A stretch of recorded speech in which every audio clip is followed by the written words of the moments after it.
मावफुंनो बेखेवनो थाखाय लेंनानै लाबोदोङो।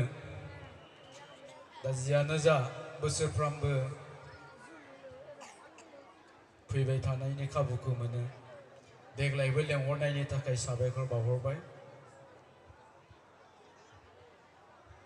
फैनानै खोब मोजां मोनदोङो।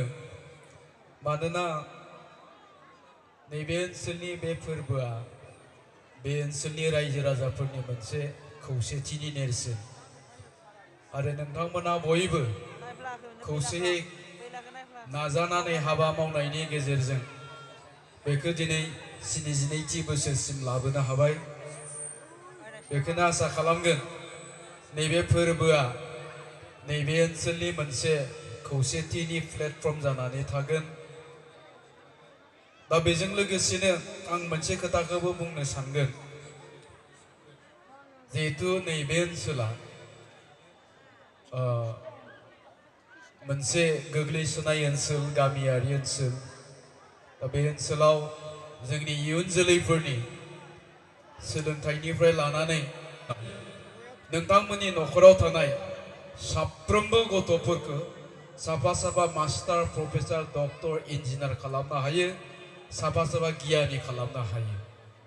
दा गतिके जोङो नैबेबायदि फोरबो खुंनायाव खौसे जानो हादोंब्ला जोंनि गथ' गथायनि न'खरनि बे ओनसोलनि मोजांनि थाखाय गथ' गथायखौ मोजां खालामनांगौनि थाखायबो नोंथांमोना खौसे जानो हानांगोन।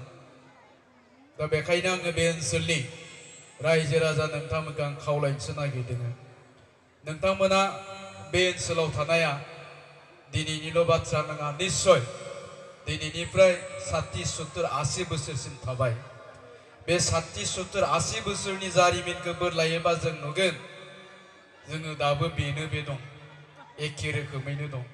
बे बागमारिया दाबो बे रोखोमैनो दङ। बे थाइसुबारिया बे रोखोमैनो दङ। नैबे रिहाबारिया एखे रोखोमैनो दङ गोलाव बोसोर। मानो जोंनियाव मानो सोलायनाय फैयाखै?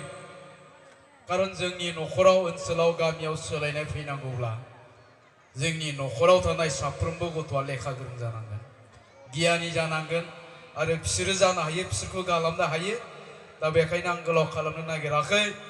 नोंथांमोनखौ बेखौनो खावलायगोन जोंनि बे ओनसोलाव मोनसे सोलायनाय लाबोनांगौनि थाखाय, जोंनि गथ' गथायखौ मोजां खालामनांगौनि थाखायबो जों जाहाथे खौसे जानो हायो। गोजोन्थों।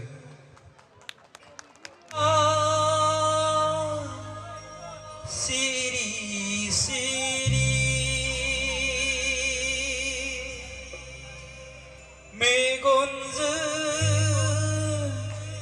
मा फोरमायो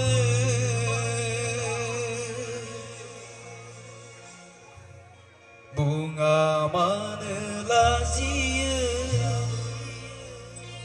गोसो थोनायखौ नों मानो गियो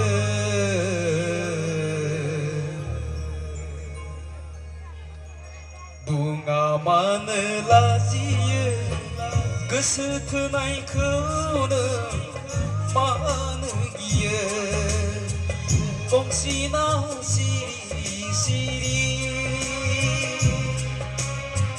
मेगनजों मा फोरमायो बुङा मानो लाजियो गोसो थोनायखौ नों मानो गियो बुङा मानो लाजियो गोसो थोनायखौ नों मानो गियो गंसिना सिरि सिरि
लाखिना हो